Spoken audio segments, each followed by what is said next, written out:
need a breather? Hey, what's up guys? What's good in the hood? Okay, so today Insomniac just dropped a new video about how combat works in Spider-Man, and pretty much Brian Intihar was just talking about how the combat is fluid, how it's non-stop, and the fact that Spider-Man has been doing this for years, and it's one of those things where I mean he's just used to how to be Spider-Man by now. So one of the things I just kind of want to pinpoint is that I know that this game is always and probably forever will be compared to Arkham, which is not a bad thing because Arkham was one of the greatest games we've had in the past 5 years. Greatest superhero game, or I should say comic book superhero game, because Infamous is still out there, right? But when you look at it, the way that this Spider-Man game is it's similar. It's very different. Like, it's very different.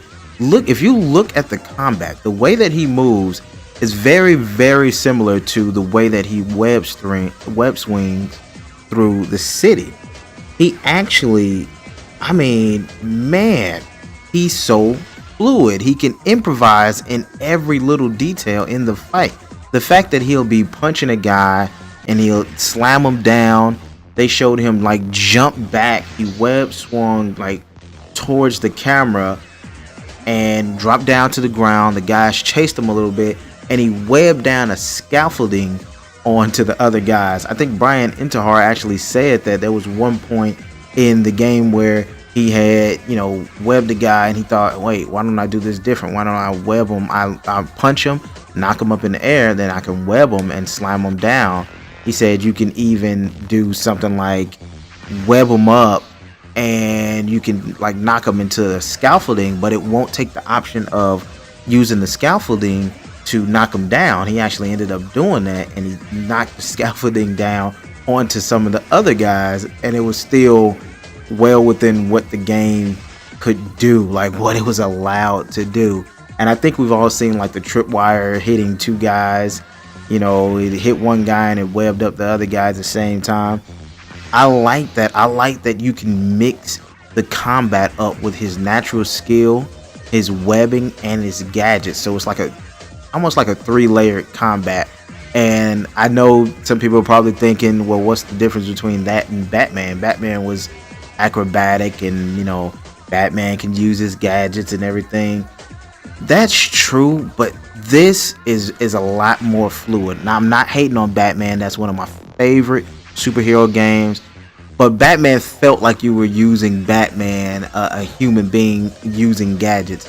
Spider-Man feels like, I mean, at least from this, it feels like he's a fluid superhuman, who has these abilities and he mixes them up with his webbing and his gadgets, because that plays like the gadgets plays into the strength of Insomniac. Like, he has a gadget wheel. That's actually impressive. That's something Insomniac is used to. I remember when Resistance 2 didn't have the gadget wheel, the weapon wheel. People were disappointed, and then in Resistance 3, guess what? It came back. So that's something that they're playing their strength to.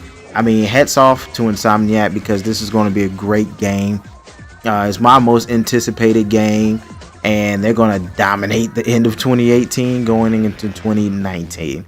So let me know what you guys think in the comments below. Are you impressed? I should say, are you impressed with the combat in the game, and are you impressed with the web swinging in the game? Because they kind of run hand in hand. And always, guys, if you enjoyed the content, make sure you comment, subscribe, and definitely hit that like button for your boy. I gotta go ahead and get out of here, people. Peace.